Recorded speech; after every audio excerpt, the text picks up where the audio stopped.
el llamado, va a tener seguramente unos valores de los argumentos, ¿no? Y como hemos visto, por ejemplo, estamos llamando a open, que sería el system call dado, y le queremos pasar un valor en este caso válido, ¿no?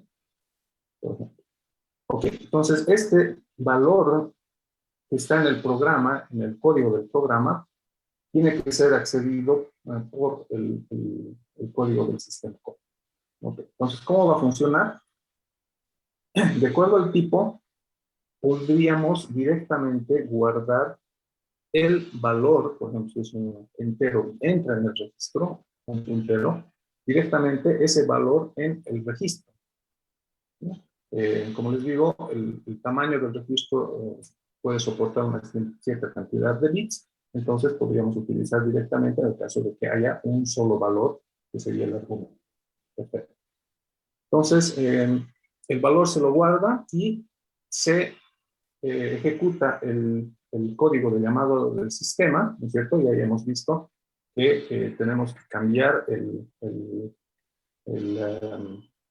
PC, ¿no es cierto?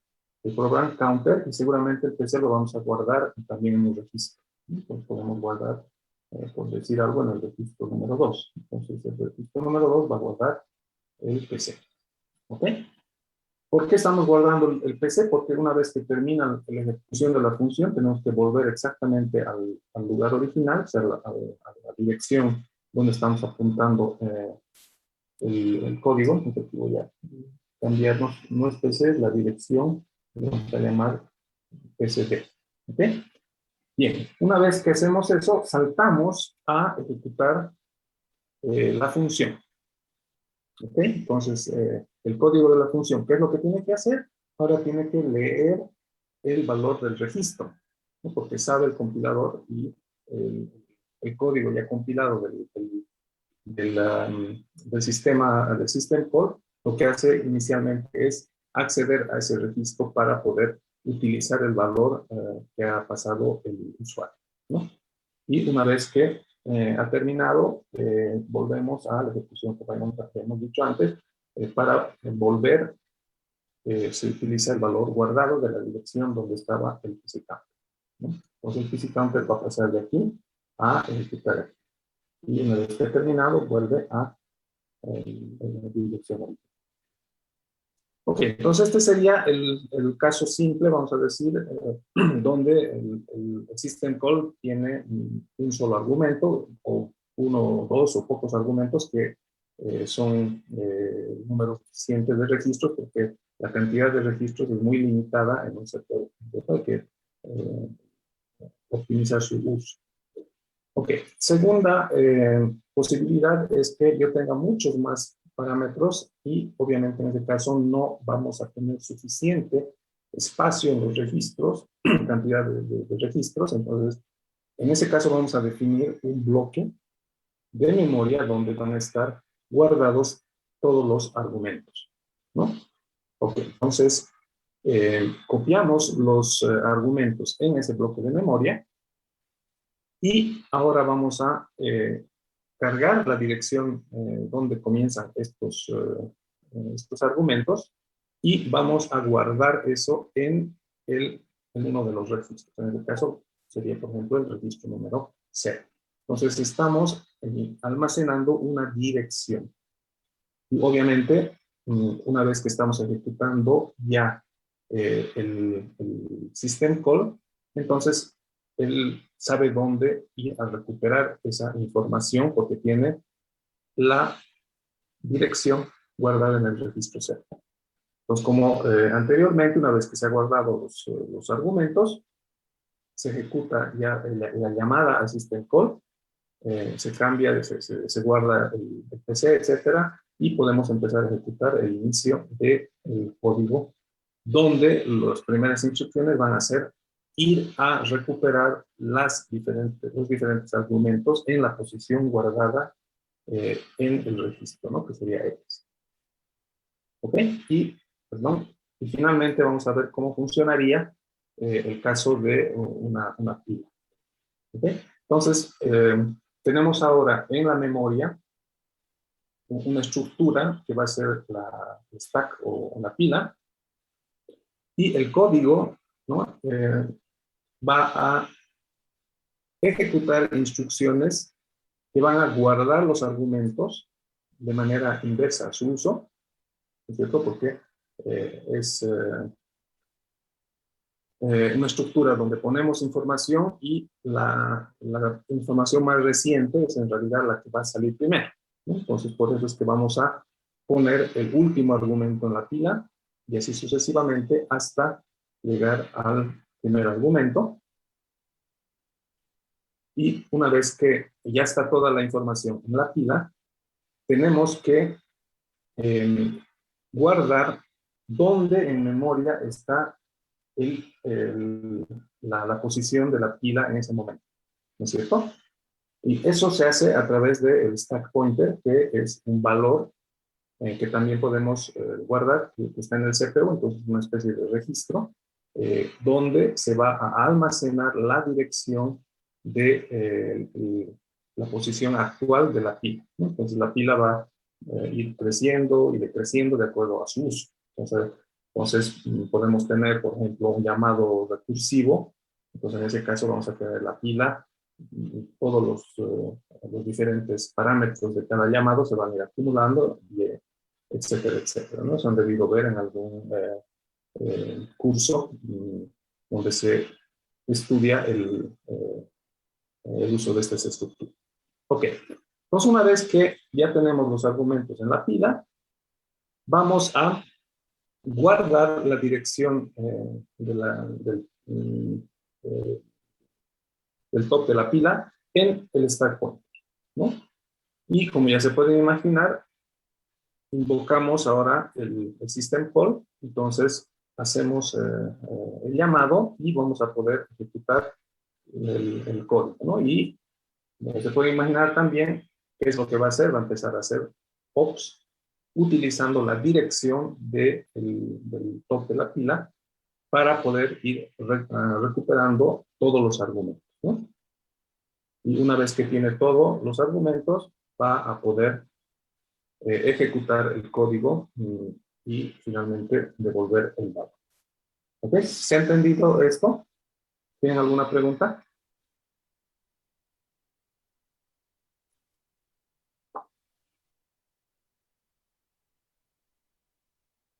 Ok, perfecto. Entonces, existen diferentes tipos de llamados de sistema o system calls.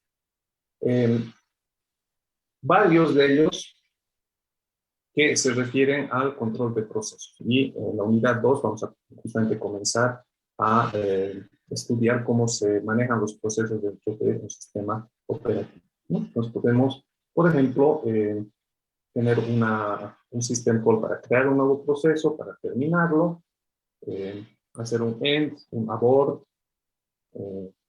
cargar, ejecutar código, hacer un wait, etcétera, etcétera. Como pueden ver, hay un sinnúmero de system calls, y también tenemos elementos, por ejemplo, para facilitar el debugging.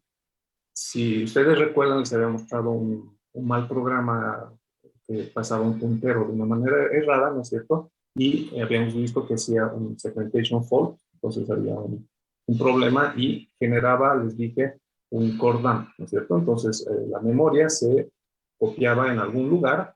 Entonces, si uno requiere hacer un análisis para determinar un bug, o tal vez hacer un análisis paso a paso de lo que está haciendo el programa, entonces también existen llamados de sistema que permiten acceder al estado del proceso, etc.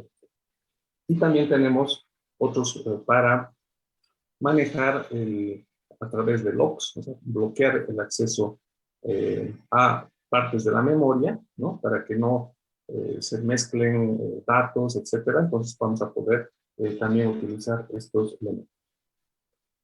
El otro tipo de system call va a estar relacionado al manejo de ficheros, ¿no? Pues cuando nosotros hacemos un mkdir en la consola o en el terminal, o hacemos un more, o hacemos cualquier otro tipo de función que utilice o que abra un fichero, que cierre o que lo borre, etcétera, con el comando rm, ¿no es cierto? Esos son comandos de alto nivel, pero internamente está utilizando system calls para manejar los ficheros, ¿no? Y les había dicho, esto es crítico porque internamente el sistema de ficheros tiene una estructura de bajo nivel donde sabe exactamente en qué posición del disco se están guardando qué partes. Pues obviamente dar ese acceso a un usuario normal es imposible, ¿cierto? Se borraría el disco duro prácticamente si está mal utilizado. Entonces, las librerías de alto nivel van a ofrecer de todos modos acceso o van a utilizar estos system calls para manejar los ficheros, ¿no? Tenemos la creación, borrar un fichero, abrir, cerrarlo, hacer un read, un write, y también podríamos utilizar funciones, por ejemplo, para ir a una posición específica de un fichero a través de un salto que se conoce como seek, y también ver o cambiar los atributos, por ejemplo, cuando hemos ejecutado el searching mode, ¿no es cierto? Para poner, por ejemplo, más X de un fichero, ¿no? Este es un comando que internamente está utilizando, por ejemplo, el open, pero también está utilizando el set, ¿no? Entonces abre el fichero y después cambia los atributos para ponerle el flag de ejecución, etcétera, ¿no? Entonces, hay una serie de system calls que se van a utilizar. También tenemos para el manejo de dispositivos, ¿no? Pueden ser dispositivos tipo USB o tal vez un dispositivo de red, etcétera. Tenemos información sobre el mantenimiento del sistema. Por ejemplo, podemos leer y también modificar la hora del reloj del sistema, modificar los diferentes procesos y también todo lo relacionado a las comunicaciones, ¿no? Ya hemos mencionado que tenemos, por ejemplo, varias maneras de enviar mensajes entre procesos. Uno de ellos es el message passing, tanto local como remoto, y en ese caso tendríamos que utilizar mecanismos de comunicación a través de la red, en modo cliente-servidor, o también si tenemos acceso a la misma memoria en una sola máquina, podemos, por ejemplo, tener el shared memory, ¿no? Y todo esto es lo que hemos mencionado como interprocess communication, donde podemos leer y escribir también información para enviar mensajes entre los diferentes procesos. Pues todo esto vamos a ir viendo poco a poco, es simplemente una lista un poco exhaustiva de lo que se puede hacer y los tipos de system calls, ¿no? Y finalmente tenemos la protección tipo de protección, system calls para protección. Entonces aquí, por ejemplo, podemos cambiar los permisos de los recursos para permitir dar acceso no solo a los ficheros, sino también acceso de espacio de memoria de diferentes usuarios, ¿no? Hemos visto que, por ejemplo, tenemos el User ID y el Group ID, entonces de esa manera podemos modificar y proteger el sistema. Ok. Bien, con esto entonces termina la unidad número 1 y ahora vamos a ver el primer tipo de system calls o el manejo de los diferentes procesos. ¿Alguna consulta hasta ahí?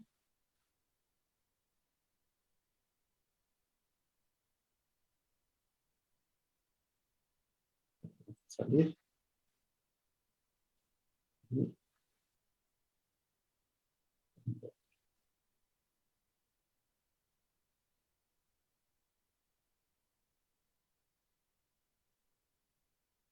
Muy bien.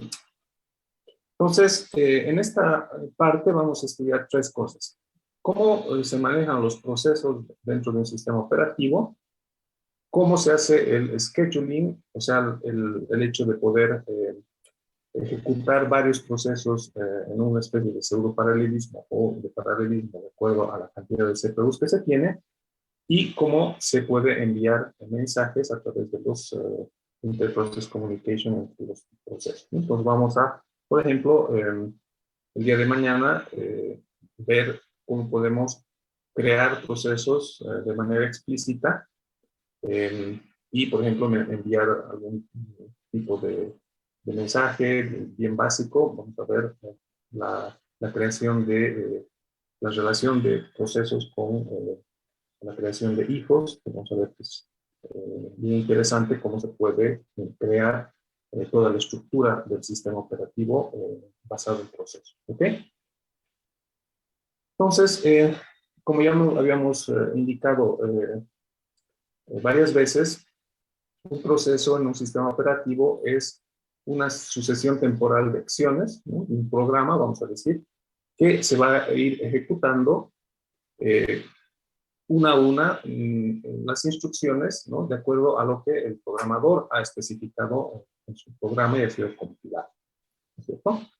Entonces, para poder ejecutar esas instrucciones se tiene que crear un contexto de ejecución. O sea, no basta cargar simplemente el programa, vamos a decir, en memoria, el código, porque se tiene que inicializar todo el contexto de ejecución para poder empezar a ejecutar las diferentes instrucciones. Entonces, como les decía, no solo es el código en sí del programa, sino que hay un montón de otros elementos que vamos a ir viendo en detalle. Entonces, para ilustrar la ejecución de un proceso, se suele utilizar este tipo de dibujitos, ¿no? Que son una flecha que nos indica el movimiento o ejecución. Entonces, aquí vamos a tener también una flecha en este sentido que nos indica que es, por ejemplo, el PC, ¿no? El program counter, ¿no? Que está ejecutando, en este caso, un solo hilo, ¿no? Un solo thread en el proceso. Ok, vamos a ver después que se puede ejecutar varias cosas en pseudoparalelismo, utilizando varios hilos en un solo proceso, etcétera, en las siguientes clases. Pero simplemente para que tengan la idea, el proceso va a ser esta entidad de alguna manera dinámica y viva con su hilo de ejecución, en este caso único. ¿Okay? Los procesos entonces van a tener un estado, ¿no? Durante su ejecución. Y ese estado va a ir cambiando de acuerdo a diferentes eventos que puedan suceder. ¿Ok?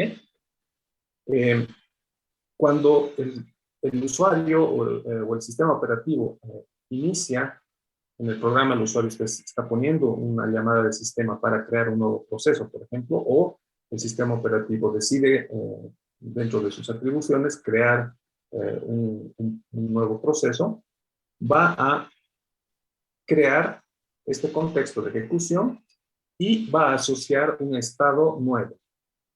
¿Ok? Entonces, el primer estado básico de ejecución de un proceso va a ser new. Ok.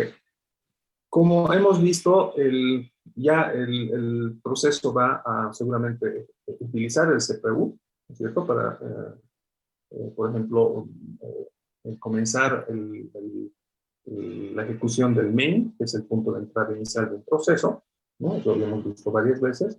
Entonces, una vez que empiece a ejecutar las instrucciones del programa ya del proceso, va a estar en un estado run, o sea, ejecutándose. ¿Qué otros estados ustedes piensan que podría tener un proceso? Entonces, lo creamos, lo ejecutamos, pero ¿alguna idea de otros estados que podría tener? No se olviden que las participaciones siempre tienen puntos extra. Un ¿Alguien? estado de error podría ser, Inge. ¿Ya? Levantando la mano, por favor, para ordenarnos un poquito. Ok, error. Vamos a ver algo similar. Elian. Tal vez un proceso similar a tipo on destroy, algo así, cerrando. Ok, sí, efectivamente va a haber un estado que va a ser terminado, ¿no? Entonces se crea y también puede terminar. ¿Odalis? Sí, justamente, bueno, pensé que tal vez habría un estado que sea como closing. Ya, entonces sí, efectivamente va a haber el estado terminado, ¿no? Entonces, cuando está ya acabando el proceso y tiene que liberarse la memoria, entonces va a ser este estado terminado. ¿Algún otro? Pablo. Tal vez también hay un estado en espera. Ya. ¿Espera de qué, Pedro? Cuando se esté ejecutando otro proceso y entonces el otro proceso se pone en espera. Ya. Efectivamente va a haber un estado en espera, pero vamos a decir el por qué se lo pone en espera, eso vamos a detallar un poquito más adelante. Ignacio. Tal vez a lo que, bueno, complementando un poco lo que dijo Nico, un estado de revisión, más o menos. Perdón, ¿de qué no lo entendí?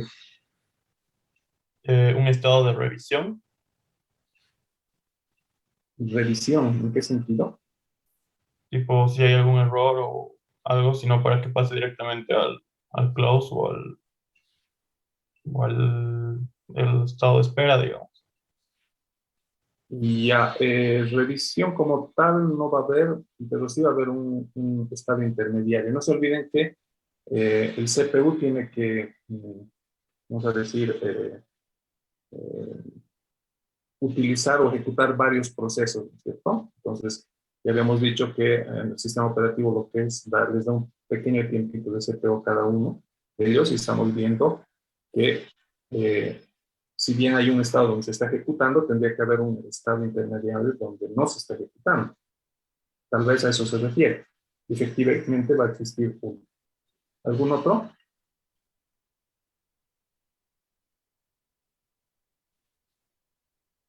Inicialmente, ¿quién dijo que había un estado de error? Así aprovecho Yo, para Inge. anotar, que no anoté el nombre. Nicolás Panoso, Inge. Nicolás, ok. Ya. Sí, el estado de error, vamos a ver que va a existir de alguna manera, pero vamos a ver una diferencia entre la teoría que les estoy dando ahorita, que es prácticamente los estados de los procesos en general de cualquier sistema operativo, pero vamos a ver que, por ejemplo, Linux tiene una lista de estados un poquito diferente. ¿Ya? Entonces, todo esto que le estoy diciendo hasta el momento es de manera general. ¿Ok? En el caso de Linux vamos a ver que efectivamente que hay un estado que más o menos nos da la impresión de un estado de error. ¿Ok? Bien, entonces existe un estado adicional que es antes de ejecutar, va a estar listo para ejecutarse. Tal vez alguien dijo que una especie de verificación, entonces sería efectivamente este ready. Entonces estoy listo a ejecutar, pero no estoy todavía con el CPU. ¿Ok? Y otro estado va a ser el de espera, pero espera a el fin de un evento, típicamente una operación de I/O, de input output. No se olviden, tenemos por un lado el CPU que está ejecutando el código del programa y cuando existe una interrupción hardware, por ejemplo, hemos visto que el controlador tiene su propio controlador electrónico, vamos a decir, que está recibiendo los eventos asíncronos del usuario y a través del bus le manda y le dice, acá tienes que interrumpir tu ejecución para ejecutar el handling, ¿cierto? Eso hemos visto. Entonces, aquí existe exactamente ese cambio de estado justamente por ejemplo, interrupciones que pueden existir, ¿no? Entonces, va a cambiar el estado a waiting y vamos a tener el otro estado que va a ser el terminated, donde ya prácticamente el proceso ha terminado su ejecución. Entonces se cambia el estado y se hace todo el cleanup y se limpia para sacarlo de la memoria. ¿No? Bien, entonces esos cambios de estado justamente van a tener de manera general tres orígenes. Uno puede ser una llamada de system call que ha hecho el programador, ¿no? Entonces su programa le pone ahí un open o algo así, y hemos visto que los system calls van a implicar una especie de interrupción de tipo software, ¿no es cierto?, explícita, y lo que hemos visto anteriormente, tiene que guardar y pasar los argumentos, saltar al lugar donde está en el kernel, etcétera, etcétera. El otro cambio de estado, o la acción que va a ser el cambio de estado, va a ser el proceso de scheduling, que es uno de los elementos más importantes para permitir la ejecución de varios procesos de manera pseudo paralela, ¿no? Dándoles un pedacito de CPU a cada uno de los procesos. Entonces, el scheduler, que lo vamos a ver después, ya en detalle, es esa funcionalidad del sistema operativo que va a decidir que voy a cambiar y le voy a dar el CPU a otro proceso. Lo que tiene que hacer es cambiar el estado del proceso que está en ejecución y darle el CPU a otro. Y también acciones externas, como ya hemos indicado, con, por ejemplo, los interrupts, ¿no es cierto? Entonces, para poder manejar, va a haber un cambio también de estado y ejecutar el código del handler, etc. Ok, entonces gráficamente vamos a tener este pequeño gráfico donde se indica cuáles son los diferentes estados. Ok, ahora alguien se anima a, por ejemplo, identificar cuál sería de estos tres tipos que hemos puesto, del system call, del scheduling y de las acciones internas, externas, tipo interrupt, cuáles serían los cambios de estado. Por ejemplo, para cambiar del estado new al ready, ¿cuál de estos tres ustedes creen que es el responsable de este cambio de estado? ¿Será el sistema operativo, será un system call o será una interrupción?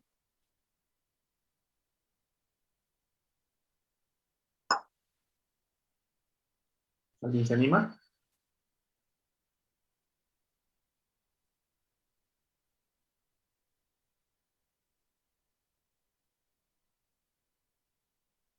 ¿Gabriel? ¿Sería un system call? System call estamos entendiendo aquí como acciones del programa del usuario, ¿no? Entonces, el system call en realidad va a venir antes, ¿no? Porque el sistema operativo es el que crea el proceso y le pone el estado new.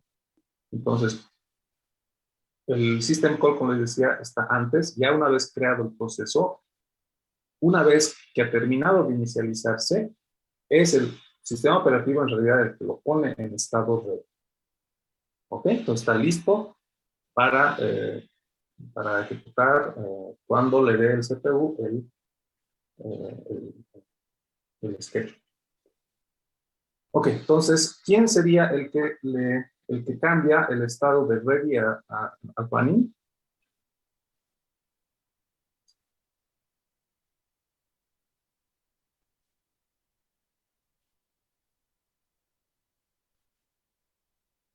¿Sí, Nicolás? Tal vez una acción externa, un interrupt. O sea, pasar de ready a running. No se olviden que aquí es donde se está ejecutando el CPU. ¿Qué tipo de acción externa haría este cambio?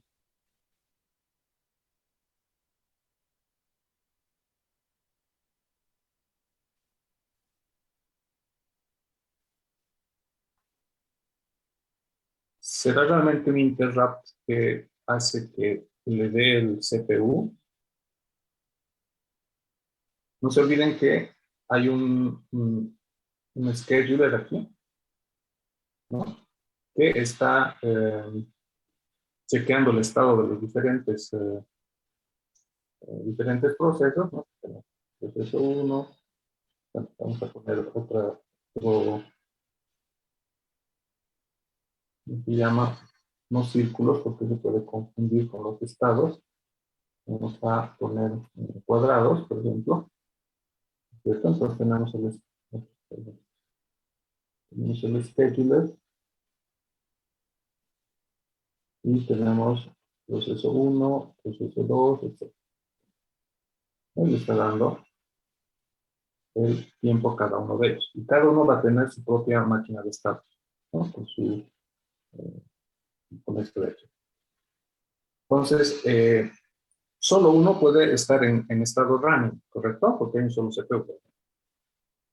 Entonces, si el sistema operativo tiene una serie de procesos que están listos para ejecutar, ¿quién es el que le da el CPU a uno de estos procesos? El scheduler, ¿no? Entonces aquí es el sistema operativo a través del scheduler que puede hacer este cambio de ready a run. Entonces aquí es el schedule. ¿Ok? Bien. Ahora, estoy ejecutando y voy a pasar de la ejecución, por ejemplo, a una terminación. Va a morir el programa. Entonces, ¿quién sería el responsable para que termine el programa?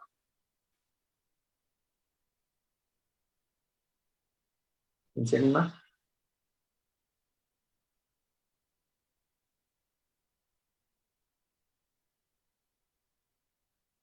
Bien.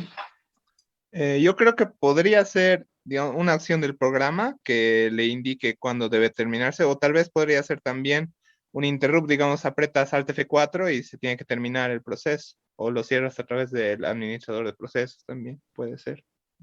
Ya, entonces, tenemos efectivamente el programa en cualquier momento puede poner una instrucción salir, terminar, y se acaba, pero también puede haber un evento de estos que he indicado, que se llaman en realidad señales, ¿no? O signals. Entonces, el usuario puede, por ejemplo, mandarle o pedirle que se envíe una señal al proceso a través del sistema operativo. Entonces, sería el sistema operativo que va a hacer el cambio de la ejecución a terminar. Y ahí va a limpiar. Ok. El cambio entonces de running and ready, este de aquí, ¿quién sería el responsable? ¿En qué caso podría existir esto?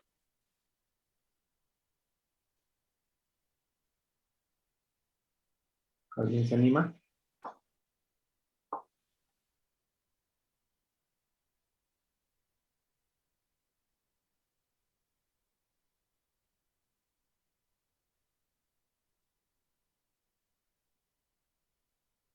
Pues, estoy ejecutando el CPU y ahora tengo que volver a el estado ready, esperar otra vez el CPU, ¿no es cierto? Una de las opciones sería que sea una interrupción, ¿ok? Que lo que hace es cambiar el estado para poner al estado ready y la otra sería que exista, digamos, parte del scheduling, ¿no es cierto? Le estoy dando el CPU, ahora le voy a quitar de alguna manera. Y ahí vamos a ver después estas nociones de scheduling preemptivo y no preemptivo. Entonces no me puedo adelantar mucho, simplemente para que tengan la idea. Y finalmente, de running para ir a waiting. Como hemos visto, el waiting es un estado en el que estoy esperando típicamente un input-output, ¿no? Entonces hemos visto ese estado. Entonces en este caso pasar sería un evento de I/O, ¿no? Y para devolver, una vez que ha terminado el procesamiento del evento de I/O, cuando típicamente se ha terminado el manejo del input-output, se va a cambiar una vez. Entonces aquí es inicio de un evento de I/O y el fin del evento de I/O va a pasar otra vez al ready, esperando que el scheduler le vuelva a dar el CPU al proceso. ¿Ok? Pues como pueden ver, hay casos muy diferentes para el cambio de el estado del proceso. Ok. Aquí vamos a ver un pequeño el ejemplo de cómo un programa se mapea a la memoria. Entonces, digamos que este es el código fuente de nuestro programa, ¿sí? Y ya hemos visto que esto va a pasar por instrucciones de ensamblador, que sería el punto S, y después el assembler lo convierte en objeto para que se haga el link, etcétera, etcétera, ¿no? Aquí, este bloque, por si acaso, no es código fuente, este es el assembly, simplemente para que sea entendible qué está poniendo, ¿no? Entonces, pues, código no assembly, vamos a decir objeto, ¿no? Entonces, son las instrucciones que hemos visto de bajo nivel del CPU.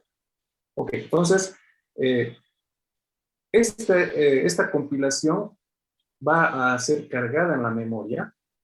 Tiene su program counter, que por ejemplo sería esta instrucción de aquí. Y en la memoria va a existir varias cosas. Entonces tenemos una parte, un segmento de datos estático, ¿ok?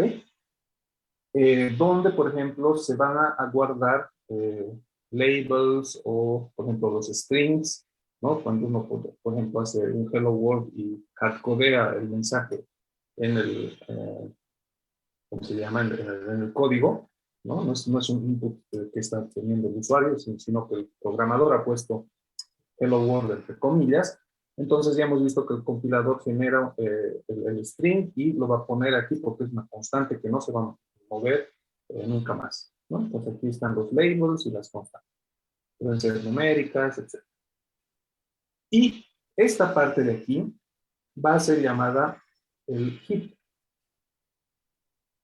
No sé exactamente la traducción de heap en español, pero es una especie de bloque de memoria dinámica donde se van a poner los valores, por ejemplo, en el caso de pase de argumentos por bloque, o cuando ustedes hacen un malloc, etcétera, están utilizando el heap.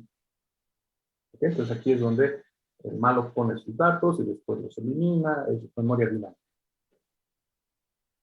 Y otro bloque importante va a ser el bloque del stack, ¿no? Como hemos visto, se utiliza para pasar argumentos, etcétera. Y aquí claramente se puede ver, como les dije, que en el stack se van a ir empilando los argumentos para cada llamado de función. Entonces, se está ejecutando el main va a llamar a una función, en este caso X. Si fuera una función recursiva, entonces se irían empilando y empilando y empilando para cada llamado, etcétera, etcétera, ¿no? Y esto va a ir creciendo hacia arriba de acuerdo al número de argumentos que se pasan. Entonces, el tamaño del stack con respecto al heap es muy grande, el heap, ¿cierto? Entonces, típicamente vamos a reservar 2 GB de memoria heap para poner nuestros datos, etcétera. Los que han tenido la oportunidad de programar en Java, por ejemplo, conocen esta noción, que son argumentos que se le pasa a la máquina virtual, etcétera. Y el stack es ya algo que se maneja directamente a través de la compilación. El compilador es el que decide qué es lo que va a poner en el stack para el paso de argumentos. ¿Okay? Entonces, esto es lo que está en memoria del programa, del proceso. Pero hemos dicho que para poder ejecutar ese proceso se necesitan más cosas. Se necesita guardar el estado, se necesita guardar el identificador, el proceso, etcétera, etcétera. Ahora vamos a ver justamente cómo hace el sistema operativo para guardar toda esta información requerida para la ejecución de un proceso. ¿Ok? Entonces, el estado va a tener el programa en sí, ¿sí? El PC, el program counter, que es el que nos indica la próxima instrucción a ejecutar en la memoria, el stack pointer, que va a ir modificando de acuerdo a la pila de ejecución y los llamados en cadena que se hagan, ¿no es cierto? Datos estáticos, como hemos mencionado, las constantes, los labels, etcétera. los datos dinámicos a través del heap, los registros del CPU, pues aquí estamos aumentando más cosas, ¿cierto? Y esto tiene que estar asociado a el estado completo de un proceso. Todos los recursos que el proceso está utilizando en uso, por ejemplo, los ficheros abiertos tienen que estar registrados en algún lugar, ¿no? De manera que cuando se esté ejecutando un programa o un proceso y el scheduler decida pasar, darle el CPU a otro proceso, ese estado tiene que ser guardado en memoria y totalmente consolidado para que una vez que el proceso vuelva a darle el CPU, todo se pueda recuperar para poder continuar la ejecución como si nada hubiera sucedido. ¿Sí? Y obviamente el estado que hemos visto anteriormente, ¿no? Ok. Ahora, vamos a ver cómo se ejecutaría un simple printf, más o menos viendo los diferentes estados posibles, ¿no? Con esta máquina de estados que hemos indicado anteriormente. Entonces, el primer estado va a ser, obviamente, el new, ¿no es cierto? Entonces, se va a crear el programa como tal, se hace el código, se lo carga en memoria y ahora se va a empezar a ejecutar la primera instrucción del main. Ok, entonces, el proceso antes de poder ejecutar esto va a pasar a el estado ready, ¿no? Entonces, de new pasamos a ready. Perfecto. Todavía el programa no está ejecutándose. El scheduler decide darle el CPU a nuestro proceso. Perfecto. Estamos en estado ready. Comienza ahora a ejecutarse el programa. Muy bien. Se llama a la función printf.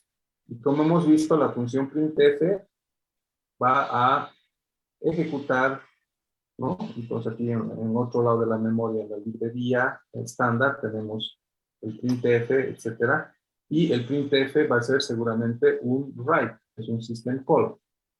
Y este write de aquí va a escribir algo en la pantalla, ¿correcto?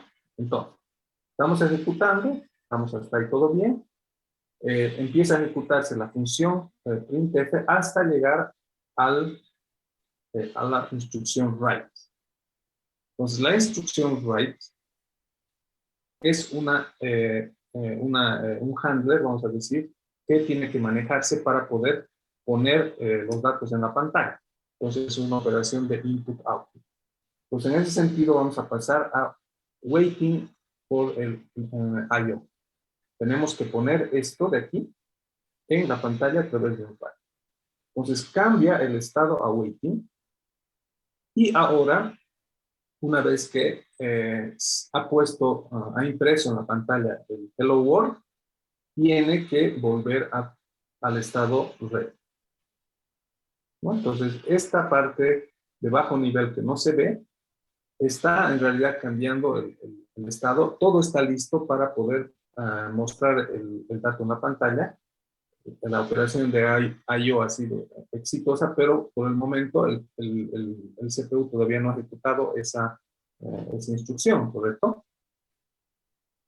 El scheduler otra vez le da el CPU, entonces se pone en estado running y ahí sí ya se va a ejecutar el print en la pantalla y como no hay una instrucción más, va a terminar y pasa a morir el proceso. Pues como pueden ver, solo para hacer algo tan sencillito como un printf, hay todos los estados que van a ir pasando uno detrás de otro con el scheduler y el llamado al system call, las operaciones de I/O, etcétera, etcétera. Y esto va a suceder todo el tiempo en un proceso. Ok. Ahora, ¿cómo se va a implementar esto en realidad en el sistema operativo? ¿No? Hemos visto que tenemos un montón de información sobre el estado de un proceso y eso se va a hacer a través de lo que se conoce como un PCB o Process Control Block.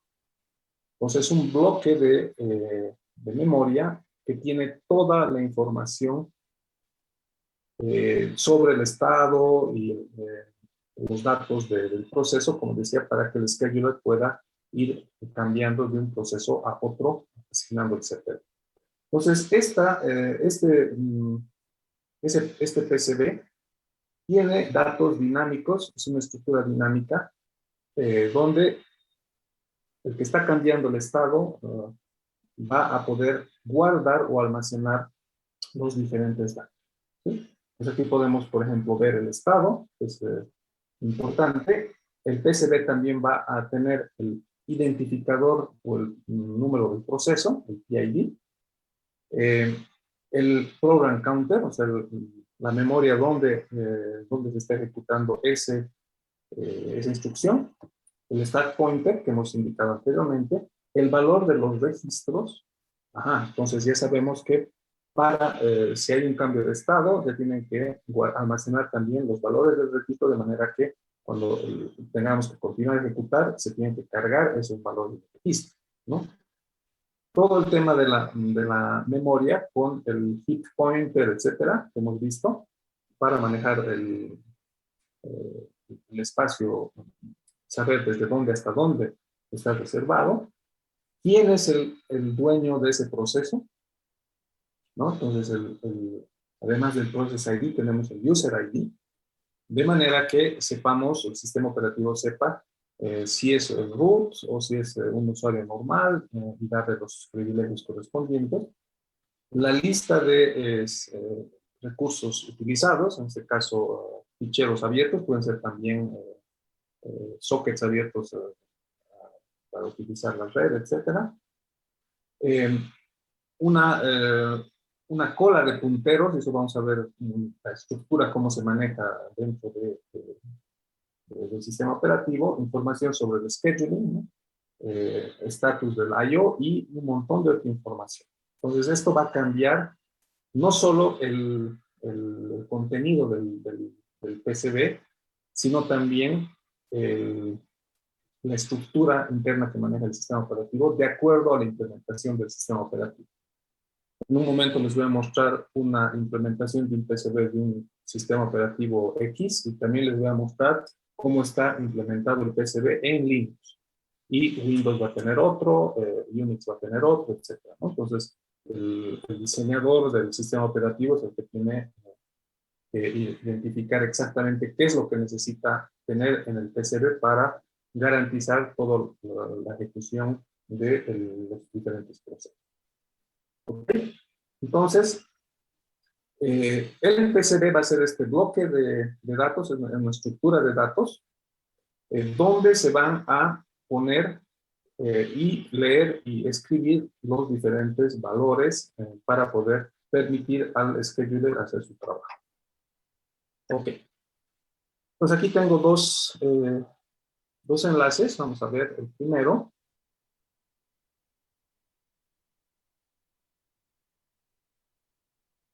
A ver. Les puedo pasar por el chat para que ustedes puedan ir viendo. El primero.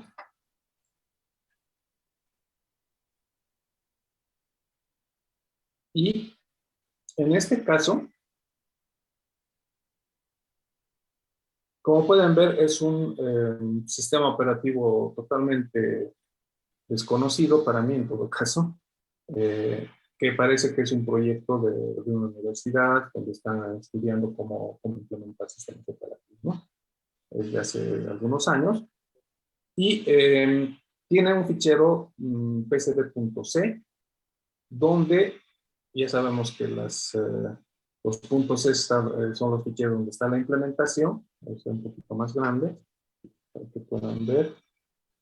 Y los .h deberían ser aquellos donde están definidas las estructuras, las constantes, etc. Entonces, efectivamente, en este fichero pcb.c están todas las funciones para manejar los procesos, ¿no? Entonces, aquí tenemos funciones para liberar la lista de procesos, chequear si un proceso tiene, etcétera, las cadenas que vamos a ver en un momento, ¿no? Y hay una cola de procesos, bla, bla, bla. Entonces aquí tenemos implementado las diferentes funciones y como hemos visto el día de ayer, tenemos la famosa flecha, que es una manera de acceder a través de un puntero a los elementos de una estructura. Pues ya se pueden ir dando cuenta por qué les he mostrado el día de ayer esta noción de estructura. Les había comentado que se pueden hacer estructuras dinámicas con punteros hacia otros elementos del mismo tipo o de la misma estructura, justamente porque les quería mostrar la implementación de cómo se maneja dentro del sistema operativo la estructura de control de los procesos, ¿no? Entonces aquí tienen alocación, y aquí pueden ya darse cuenta que tenemos los famosos punteros hacia el próximo, o la próxima estructura, ¿no? Ok, entonces, estas son las funciones que utilizan el PCB para este mini sistema operativo. Entonces, podríamos ver, por ejemplo, en los includes, si está descrita la, o sea, la estructura que se utiliza para el PCB. Entonces, podemos navegar aquí al punto H, entonces son dos, punto, son dos niveles, entonces vamos a bajar hasta aquí. Y en la carpeta H debería estar, vamos a ver, por ejemplo, const, si hay algo interesante, ¿no? Entonces aquí, por ejemplo, tenemos algunas declaraciones del tamaño de la memoria, ¿no es cierto? Las constantes que utiliza el sistema operativo, etcétera. Y en tipos debería estar la definición del PCB como tal. Ok, entonces aquí podemos ya empezar a identificar algo que nos suena un poco familiar, ¿no es cierto? Hay, por ejemplo, esta estructura, que es un puntero hacia un dispositivo, ¿ok? Un identificador de inicio seguramente de la memoria. Estoy descubriendo prácticamente con ustedes, ¿eh? No es que conozco este sistema operativo, pero vamos a llegar a algún momento a identificar algo relacionado a lo que hemos visto. Aquí, por ejemplo, tenemos el estado. Ajá, entonces, hay una estructura que se está utilizando donde tenemos un entero que seguramente está definido en el otro fichero de constantes, donde debe tener la lista de los estados que maneja este sistema operativo. ¿Okay? También aquí pueden reconocer el PC, ¿no? Aquí una serie de definiciones que no entiendo muy bien qué pueden ser, parecen que son algo como estilo registros o algo así. Bueno, sí, son los registros, entonces aquí pueden ver que se están también definiendo los registros que utiliza el CPU en el que va a ejecutarse este sistema operativo, y como pueden ver es un número limitado. Y aquí llegamos a la estructura del PCB como tal. Ajá. Entonces, la estructura llamada PCB-T, aquí pueden ver que hay un puntero hacia otra estructura que va a ser next, ¿no? Y tenemos otro puntero hacia pre. Entonces, lo que podemos entender es que esta estructura del PCB, ¿cierto? Cuando se crea una instancia, ya hemos visto que esto reserva el bloque de la estructura en memoria para poder acceder a sus diferentes elementos. Entonces, parece que tiene un puntero hacia otra estructura similar. Entonces, este sería, digamos, el PCB del proceso 1 y tendríamos el PCB del proceso 2. Y aquí tenemos next, ¿no? Disculpas, a veces no escribo muy claro, ¿no? Entonces aquí tenemos next. Ok. Tenemos pre también. Entonces, seguramente esto me permite hacer una cadena hacia atrás para saber cuál es el previous, ¿no? Y si es el primero, seguramente el previous va a estar como null. También tiene el sibling next, que podemos deducir que esa es una especie de, se llama, tenemos un padre, dos hijos, por ejemplo. Entonces, aquí estoy creando un puntero hacia el hermano, ¿no? Tenemos un puntero hacia el padre, pues aquí estamos entendiendo que un proceso puede tener un papá. Tenemos un puntero hacia el hijo, ¿no? Entonces, ya nos estamos un poco adelantando, pero nos damos cuenta que hay un proceso puede crear varios hijos, ¿no? Una estructura de tipo arborescente, y los hijos o los procesos pueden tener hermanos. Entonces, toda esa estructura se está declarando y definiendo aquí. Muy bien, a ver, seguimos viendo. Aquí podemos ver, por ejemplo, cuál es el estado del procesador. Aquí tiene un puntero hacia un semáforo, pues eso no hemos mencionado todavía, pero es un método de sincronización. El CPU time y aquí el puntero hacia los estados, ¿no? Ok, entonces, si bien este PCB es muy, muy sencillito, ya nos da la idea de que es una estructura que tiene sus propios punteros y información sobre cómo se va a manejar el estado. Ahora veamos algo mucho más complicado, que es directamente el PCB de Linux. Me deja copiar esto.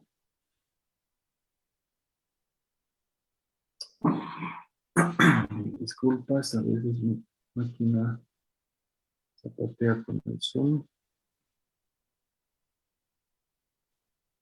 ¿Qué pasa? Ah, es otro. Okay. No importa. Voy a pasar ahora el enlace para que veamos cómo es el PCB en Linux.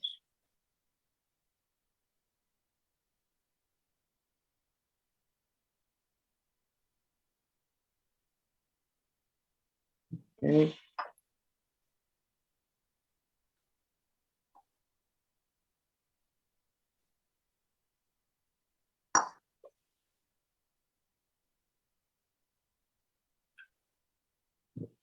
Entonces, creo que la pantalla está. Okay. Muy bien, entonces el PCB de Linux no se llama PCB, por si acaso. Entonces se llama Task Struct. ¿Ok? Y vamos a ir a ver el Task Struct. Y aquí comienza. Muy bien.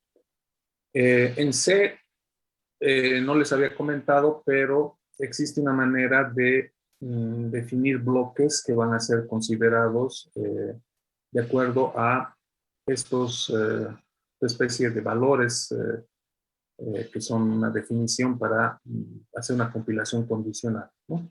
Entonces eso nos permite, por ejemplo, tener código, en este caso una definición de una estructura. Entonces, si esta constante está definida, o sea, en otras palabras, si tengo un Linux, una versión de Linux que maneja threads, por ejemplo, porque puedo también compilar sin threads, tal parece. Entonces, si está definida esta constante, esta parte va a validarse. Entonces, esta parte de la estructura va a estar compilada, ¿no? Y así sucesivamente. Bien, entonces aquí en el PCB de Linux podemos identificar, por ejemplo, el estado. He clicado y me ha saltado todos los usos de esa estructura. Mis disculpas, ok. Un poquito más de cuidado, ¿no? Ok, entonces, primer elemento, entonces estamos viendo que hay el estado. Y como les dije, el estado en Linux es un poquito diferente a lo que les he mostrado anteriormente con esa máquina de estado, ¿no? Tenemos también otros elementos, por ejemplo, un puntero hacia el stack. Aquí está, ¿no? Este es el stack pointer seguramente. Aquí tenemos algunos flags y ptrace, que es una manera de hacer un tracing, o sea, hacer un seguimiento de la ejecución de un proceso, ¿no? Tenemos algún método de utilizar el CPU con un sistema multiprocesador. Entonces, si está habilitado esto, se va a compilar, etcétera, ¿no? Podemos ir bajando. Aquí tenemos Recent Used CPU. ¿Qué más podemos reconocer? Algo interesante. Punteros parece a un grupo de procesos. Aquí lo que les dije, ¿no es cierto? El paso de un estado a otro de modo preemptivo y no preemptivo. Aquí ya parece que está esto definido en este PCB. Número de CPUs allocated. Tenemos, debería haber aquí está la información del scheduler, que lo habíamos mencionado también en la parte teórica. Cuando termine el proceso, su exit code, y seguramente punteros para el siguiente, ¿no es cierto? Que debería estar por algún lado. Aquí está, ¿no? Tenemos el puntero hacia el padre, hijo, etcétera, etcétera, etcétera. Pues como pueden ver, es un monstruo. Y al ser una estructura, entonces cuando se crea esto, directamente se mapea en memoria y podemos acceder a los diferentes elementos del proceso, o del PCB en este caso. Muy bien. ¿Alguna pregunta hasta ahí?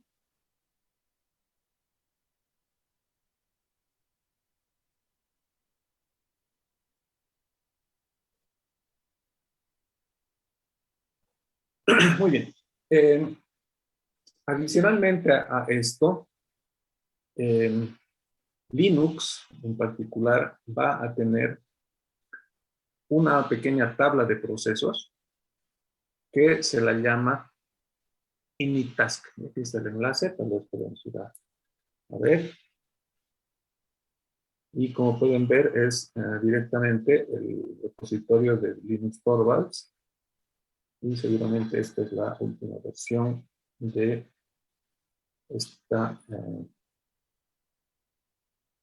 este elemento, ¿no? Entonces aquí tenemos un montón de cosas interesantes. Y aquí debería estar la lista de los procesos. Esta es una especie de tarea inicial, pero es una tabla que va a apuntar a los procesos que han sido creados, perdón, en el sistema. ¿Ok? Entonces, esta init table, como pueden ver, tiene el identificador del proceso y cada proceso va a tener un puntero hacia el bloque donde está todo lo que hemos visto anteriormente, ¿no? El contador, etc. Ok.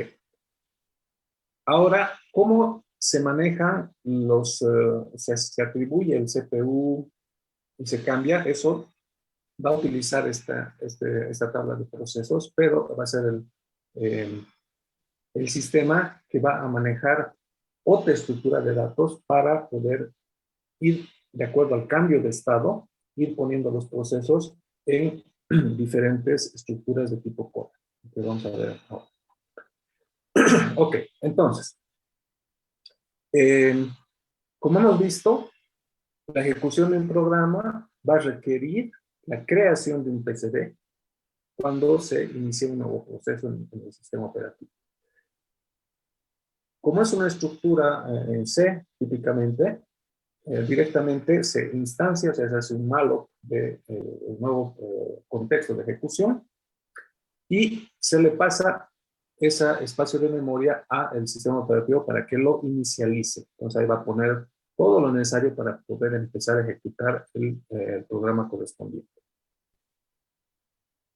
Luego, una vez inicializado este bloque de memoria, se lo va a poner en una cola de estado. Y van a haber varias colas de estado de acuerdo a los estados definidos en el sistema operativo. Entonces, hemos visto que en el ejemplo de estados estamos pasando del estado new, que sería la inicialización del PCB, a el estado ready.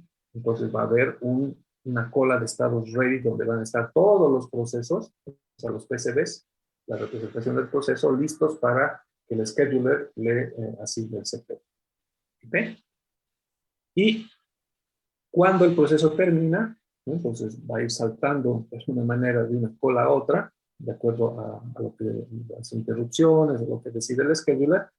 Cuando termine el proceso, se lo va a liberar, o sea, se va a liberar la memoria correspondiente al PCB, y todo esto va a estar en la parte del heap de la memoria. ¿Cierto?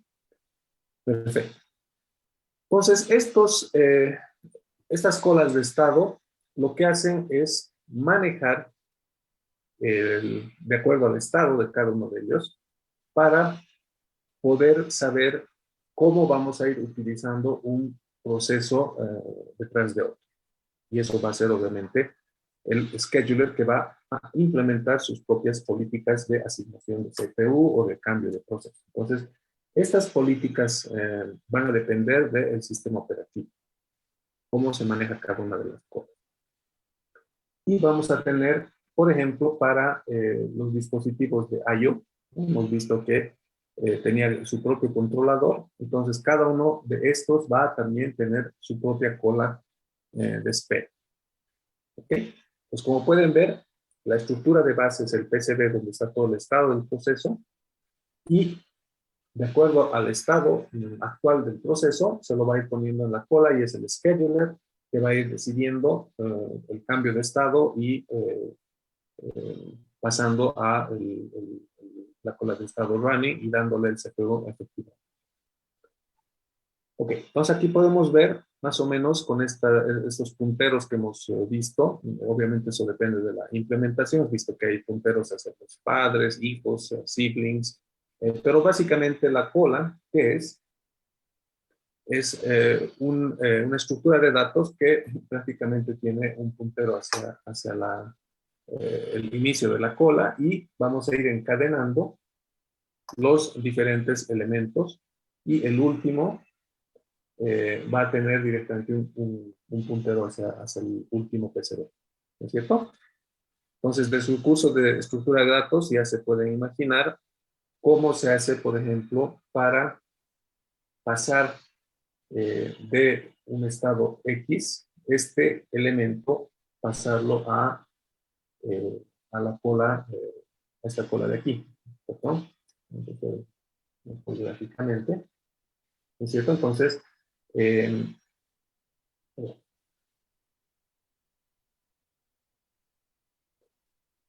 tenemos, digamos, elementos en la cola, estamos metiendo por aquí, sacando por aquí, ¿cierto?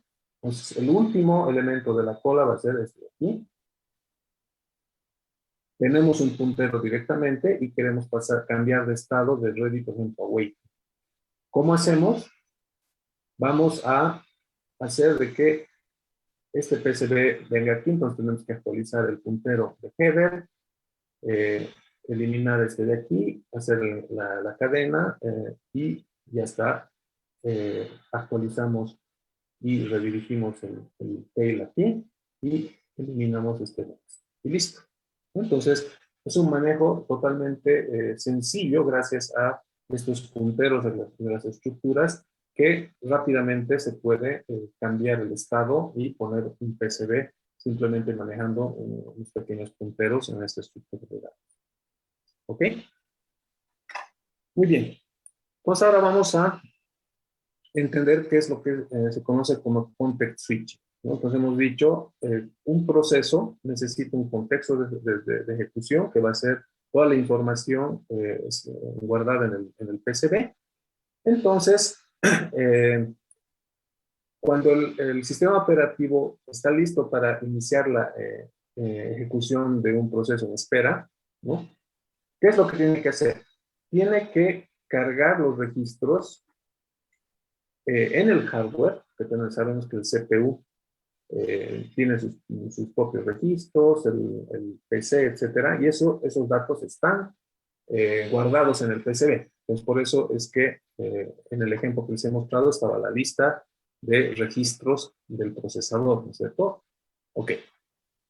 Eso se carga, entonces, los registros del hardware y se los va a poner al PCB y viceversa.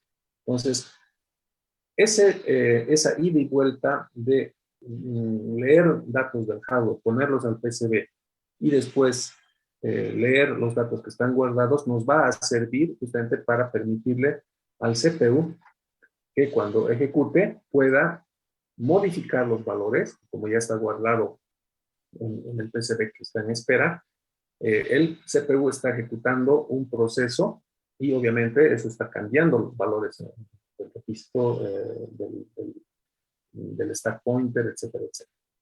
Y una vez que ya ha terminado y le toca a otro procesador, perdón, a otro proceso, se tiene que almacenar eso en su propio PCB con los valores actualizados y cargar todo lo necesario del el otro proceso que le toca utilizar el CPU. Bueno, entonces, ese cambio de CPU de un proceso a otro, pasando de un estado a otro, se llama context switch. Estamos haciendo un switching del contexto de ejecución, ¿no? De ahí la importancia de tener todo lo necesario para poder reconstruir el estado de ejecución de un proceso que es mapeado directamente en la memoria y todos estos valores que son guardados en el PCB. Entonces el PCB, la estructura, el código del programa está en otro lado de la memoria, pero en el PCB tenemos sobre todo el valor de la instrucción que está ejecutando en un momento dado del proceso. ¿Ok? ¿Se ha entendido entonces esta idea? Guardar todo lo necesario en el PCB. Código en algún lado, tenemos el puntero de la dirección donde está actualmente ejecutado, y si el CPU requiere cambiar o darle el CPU a otro, perdón, el scheduler decide darle el CPU a otro proceso, ¿qué es lo que tiene que hacer? Guardar todo el estado en su PCB, ver cuál es el proceso que va a requerir utilizar el CPU, cargar todo eso en el hardware y continuar la ejecución, y así sucesivamente.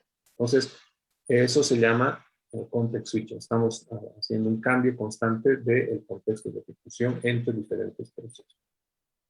¿Alguna consulta? ¿Ha quedado claro esto?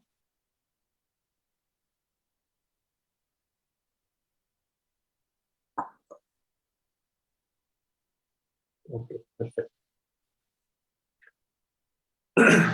Ahora vamos a ver un pequeño ejemplo de un system call para obtener el ID de un proceso, ¿no? Entonces es el system call getPID, que me devuelve el proceso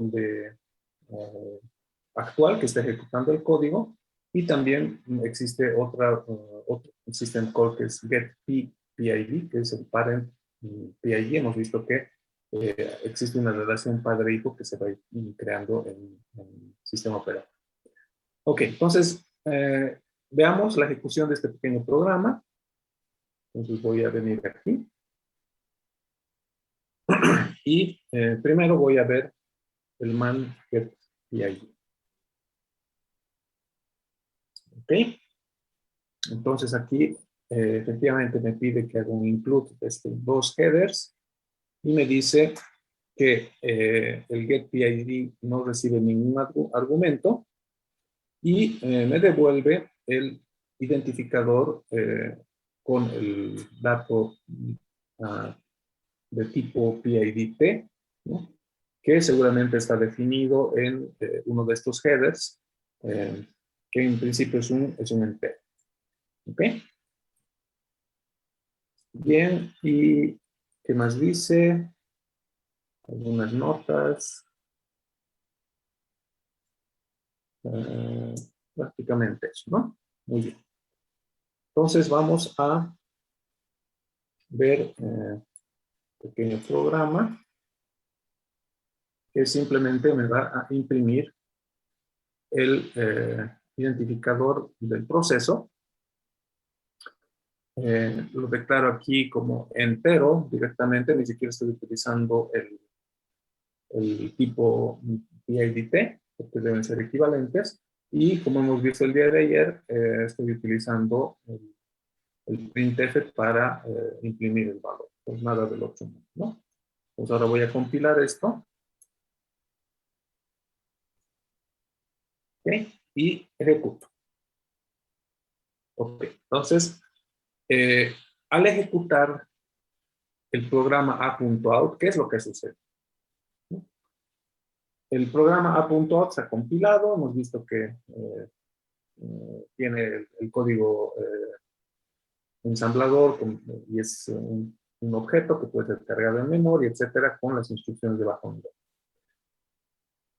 Al hacer la ejecución de esto, el sistema operativo lo que ha hecho es crear un PCB para este a.out, ¿correcto? Entonces el código está en otro lado, ¿no? Entonces aquí está el código del a.out con las instrucciones, y en el PCB ha puesto el estado, ha puesto el puntero hacia la primera instrucción, cuando le va a tocar ejecutar,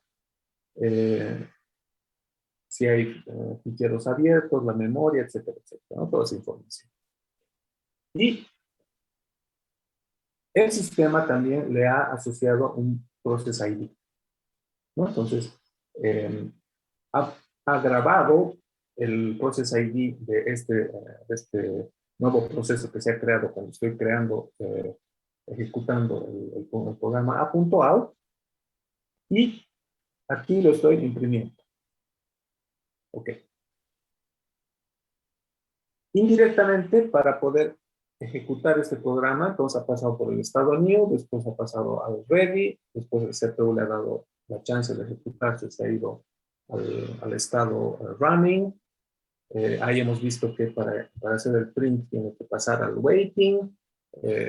Seguramente ha hecho el system call para poder obtener este valor del PCB, etcétera, etcétera. Entonces ahí pasando hasta que ha terminado, porque simplemente son unas cuantas líneas de código, ha pasado al terminate y ha sido eliminado.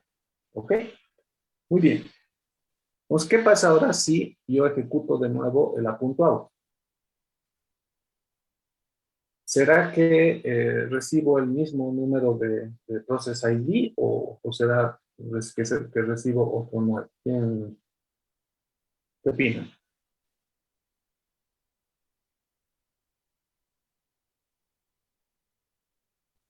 Voy a levantar la mano.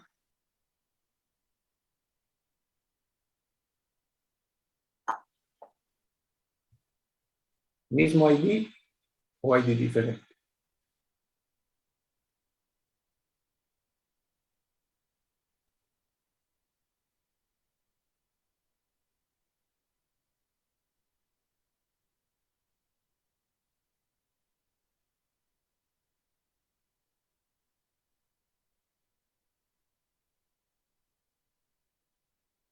Todos callados, ¿qué ha pasado?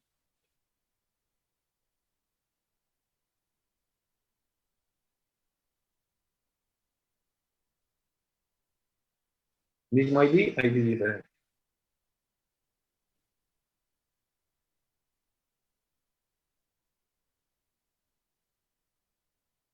¿Nadie? A ver, ejecutemos. Otro ID. Ejecuto. Otro ID.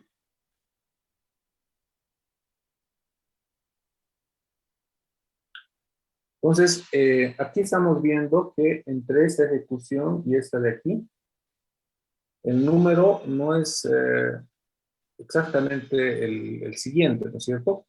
Aquí sí.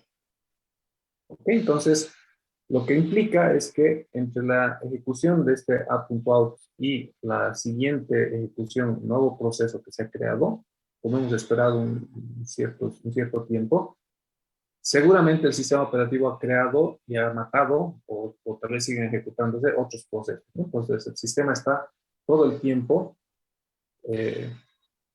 ejecutando procesos, creando procesos, terminándolos, etc. En nuestro caso, estoy ejecutando un programa y, como indiqué, se está creando un nuevo PCB con todos los estados, se está poniendo a la cola, bla, bla, bla. Entonces, aquí podemos ver que una vez que se ha terminado un proceso y se crea uno nuevo, forzosamente tiene otro número. No pueden haber dos procesos con el mismo valor. ¿Ok? Entonces, vamos a hacer algo, vamos a modificar nuestro programita. Entonces voy a agarrar y voy a imprimir el proceso. Como inmediatamente termina, no puedo ver información sobre el proceso. Entonces quiero ver algo más. Pues voy a hacer simplemente un while true infinito. Ok, para simular un poco de trabajo, voy a agarrar y hacer algo del estilo. Más. Ok, entonces vuelvo a ejecutar SC y ahora vuelvo a ejecutar apuntar, ¿no? Y ahora el proceso no termina. Ajá. El proceso no termina y está ejecutando usando el CPU todo el tiempo. Entonces aquí voy a utilizar el utilitario top. Y aquí puedo ver que efectivamente el proceso con el identificador 17.328 que lo he impreso aquí, que pertenece al usuario Alex, está utilizando prácticamente más del 80% del CPU. Y aquí es el comando que ha ejecutado ese proceso.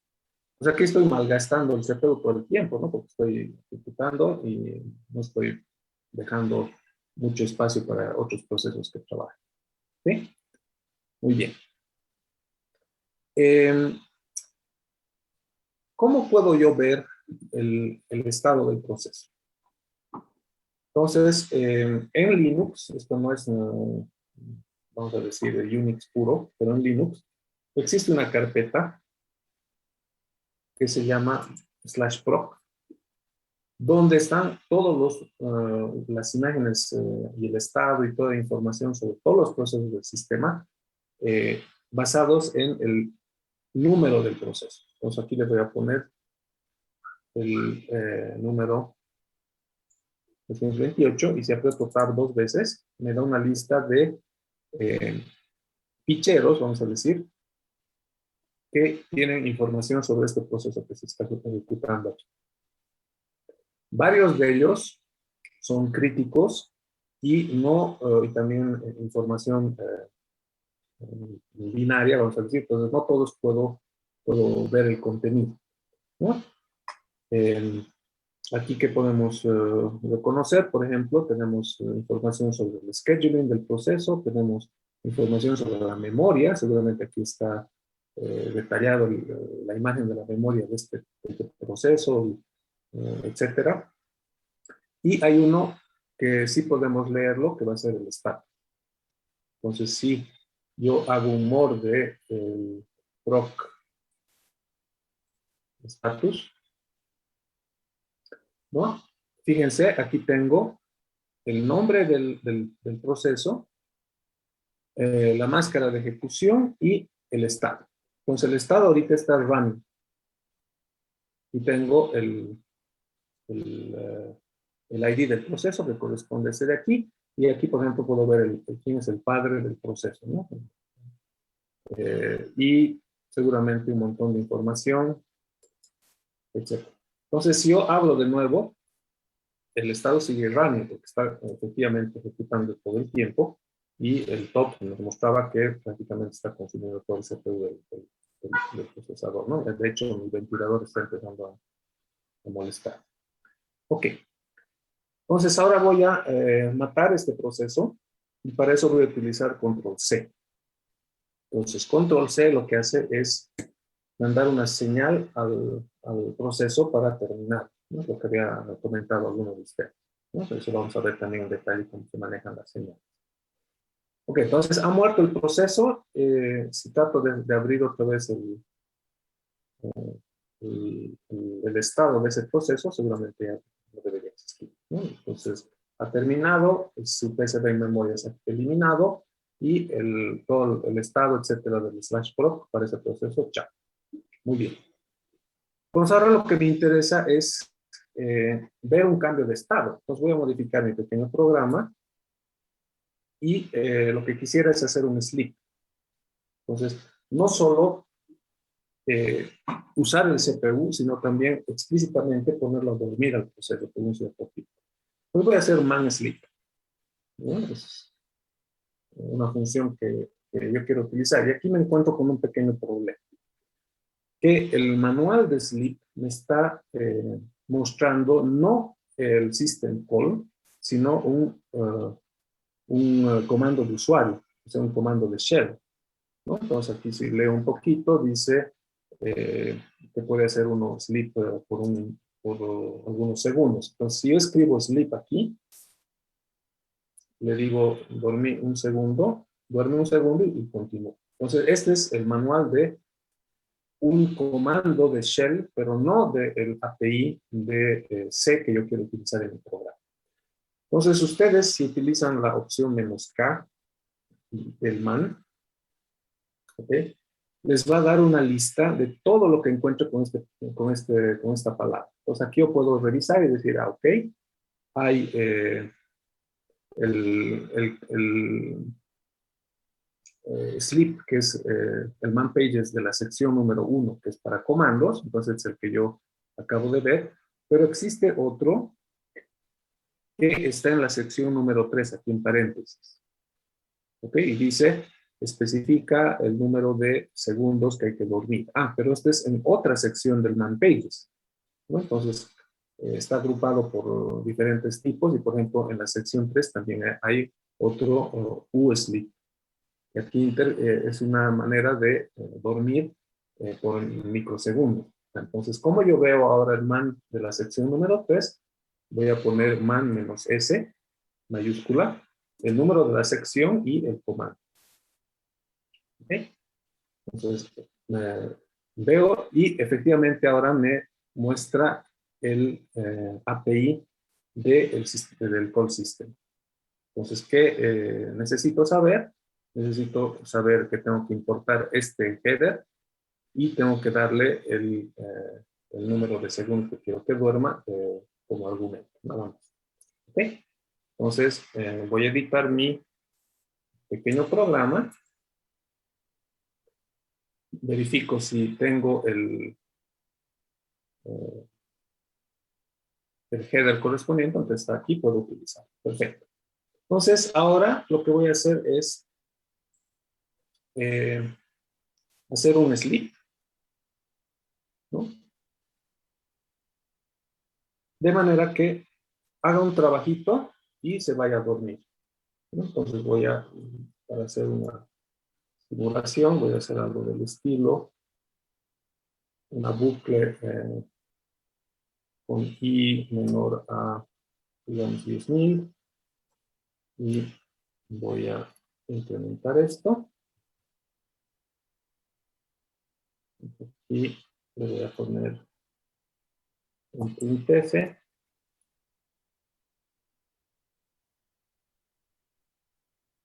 running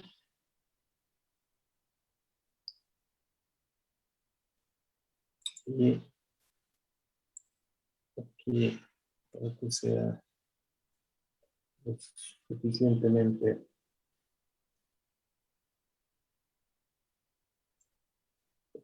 así.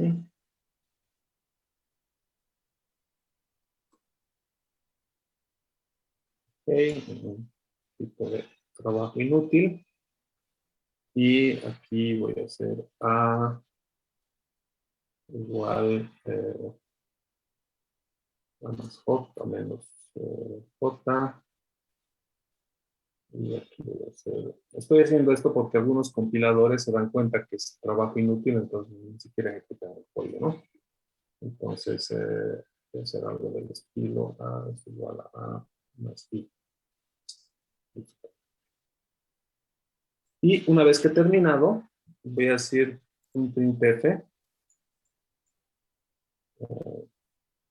para ir al sleep. Ok, y aquí hago mi, que me he olvidado, la comilla, y hago el llamado al sleep. Y voy a dormir 5 segundos. Ok, entonces compilo de nuevo esto y ejecuto. Vamos a ver si funciona. Ya. Aquí pueden ver que la impresión del running y el sleeping se hace como de uno, ¿no es cierto? Eso es porque ¿cómo se llama?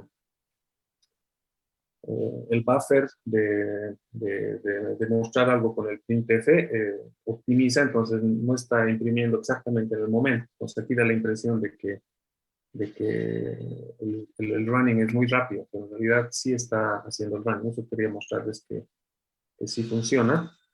Entonces ahora tengo el PID que es 17.411. Pues voy a hacer una verificación del 17.411 y voy a ver el estado, ¿no? Pues aquí fíjense, está en sleeping.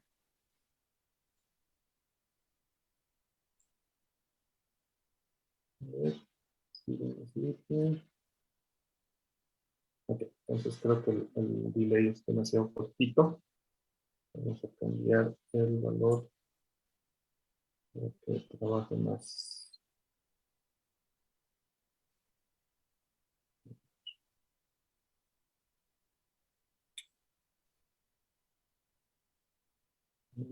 Running, sleeping, ahora sí.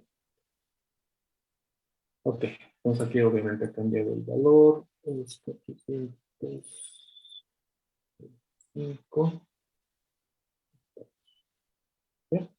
Pero aquí está en sleeping, aquí está en sleeping. Ahora está running. ¿Listo? ¿No? Pues está cambiando efectivamente el estado de running and sleeping.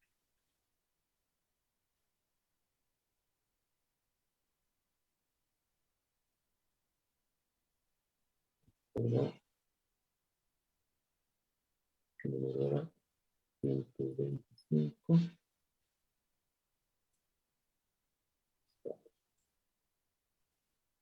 Sleeping, sleeping, sleeping. Ahora debería estar en- Ok.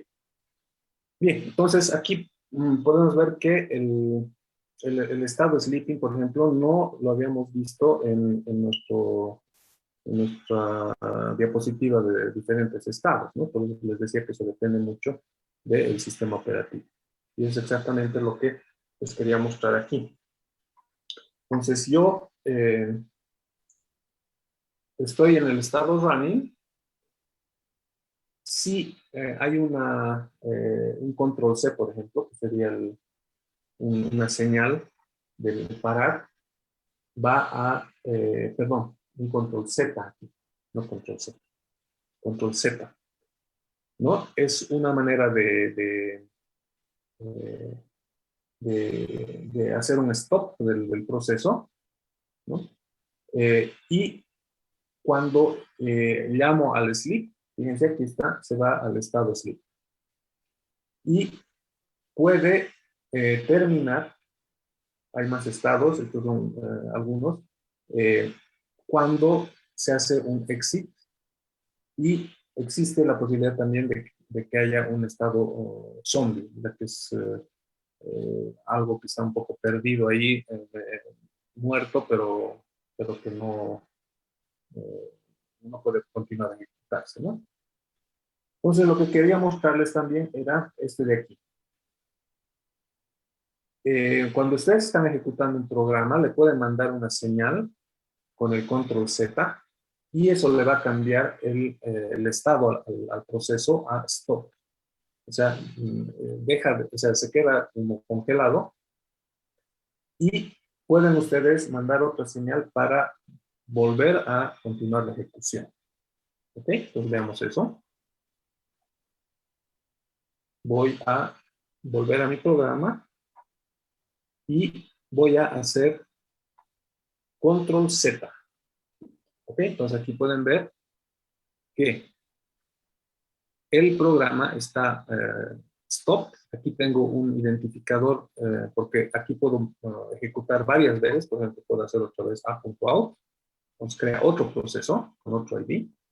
Puedo también pararlo Entonces ahora tengo dos procesos parados y por eso aquí tengo el número 1 y el número 2. ¿Ok? Entonces si ejecuto el comando jobs, me dice, tengo estos dos procesos parados y yo puedo decidir cuál de estos volverlos a revivir. Entonces veamos, por ejemplo, el último que he lanzado, porque, bueno, el anterior, porque tengo el identificador de proceso. Entonces, si veo el estado, aquí, como pueden ver, efectivamente está el stop. Y del último que acabo de crear, tengo el ID 7447 y también este stop. ¿Ok? Bien. Puedo ahora revivirlos a estos, cualquiera de estos dos. ¿No? Entonces, pues lo que voy a hacer es hacer un foreground, es un comando. Lo voy a poner otra vez en primer plano, porque ahorita están muertos en segundo plano. Y le puedo decir, por ejemplo, que continúe al número 2. Entonces, le voy a decir por 102. Aprieto Enter y fíjense, ha vuelto a la vida. Entonces, si yo vengo aquí y reviso el estado, está otra vez running, sleeping, etc. ¿Okay? El otro sigue muerto. Pues voy a, perdón, stop. Entonces aquí puedo, por ejemplo, parar este proceso. ¿Okay? Bien. ¿Por qué les estoy mostrando también? Es que, por ejemplo, si estoy editando con Nano mi pequeño programa, ¿no? ¿Ok? Nano en realidad es un programa, como cualquier otro. Va a crear un proceso y ese proceso está ejecutando el editor de texto. Entonces, si yo hago, a ver, vamos a ver si funciona aquí, Control Z, fíjense. Control Z lo que ha hecho es pararme el editor Nano. Está ahora, es un proceso, no tengo el identificador de este proceso. Podría obtenerlo utilizando algún comando, que eso vamos a ver después. Pero aquí, como pueden ver, dice use foreground o FG para volverlo en primer plano a ejecutarse. Entonces, si hago FG por 102, pues vuelvo a mi editor. Ahora voy a salir, o voy a volver a parar estoy de aquí, entonces tengo jobs, y ahora puedo, por ejemplo, hacer el foreground del primer, que era mi primer programita, ¿cierto? Y aquí continúo. Entonces aquí pueden ver, efectivamente, hay un proceso que está creando varios procesos, entonces este es, en principio, sería el padre de los dos procesos, ¿no? Y yo puedo decidir cuál proceso pararlo o cuál proceso continúa ejecución. Entonces ahora voy a, por ejemplo, matarlo. Ahora vuelvo a hacer jobs y voy a poner el primer en foreground, porcento número 2, y ahora salgo de mi editor de manera limpia y si hago jobs no tengo nada que hacer. ¿Ok? Perfecto.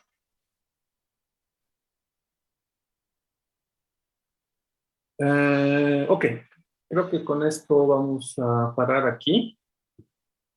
Entonces, les voy a pedir por favor que entren a la plataforma y llenen el pequeño cuestionario de lo que hemos visto el día de hoy. Y vamos a continuar mañana ya viendo la jerarquía de procesos y cómo se crean procesos padres e hijos y jugar un poquito con cómo se comunican los procesos entre sí.